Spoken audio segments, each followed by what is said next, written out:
ଥରେ ତୁଳସୀଦାସ ସବୁଦିନ ଭଳି ଗଛରେ ପାଣି ଦେଉଥିଲେ।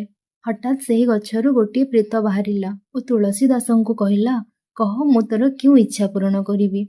ତୁଳସୀଦାସ କହିଲେ, ମୋତେ ତ କେବଳ ଭଗବାନ ଶ୍ରୀରାମଙ୍କର ହିଁ ଦର୍ଶନ ଦରକାର। ଭୂତଟି ହସି ଦେଇକି କହିଲା, ମୁଁ ଯଦି ଭଗବାନ ଶ୍ରୀରାମଙ୍କ ଦର୍ଶନ ପାଇପାରନ୍ତି ତାହେଲେ କାହିଁକି ଭୂତ ହୋଇକି ଏଇଠି ପଡ଼ିଥାନ୍ତେ। ଏହା ଶୁଣି ତୁଳସୀଦାସ ଦୁଃଖୀ ହୋଇଗଲେ ଓ ସେଠାରୁ ଚାଲି ଯାଉଥିଲେ। ସେତେବେଳେ ଭୂତଟି ରଡ଼ି ଛାଡ଼ିଲା ଓ କହିଲା, ଶ୍ରୀରାମଙ୍କ ଦର୍ଶନ ତ କେବଳ ହନୁମାନ ହିଁ କରାଇ ପାରିବେ। ପୁଣି ତୁଳସୀଦାସଙ୍କୁ କହିଲା ଯେ ପ୍ରତିଦିନ ଯିଏ ତୁମର କଥା ଶୁଣିବାକୁ ଆସନ୍ତି ଓ ଶେଷରେ ଯାଆନ୍ତି ସେ ହେଉଛନ୍ତି ପ୍ରକୃତରେ ସ୍ୱୟଂ ହନୁମାନ।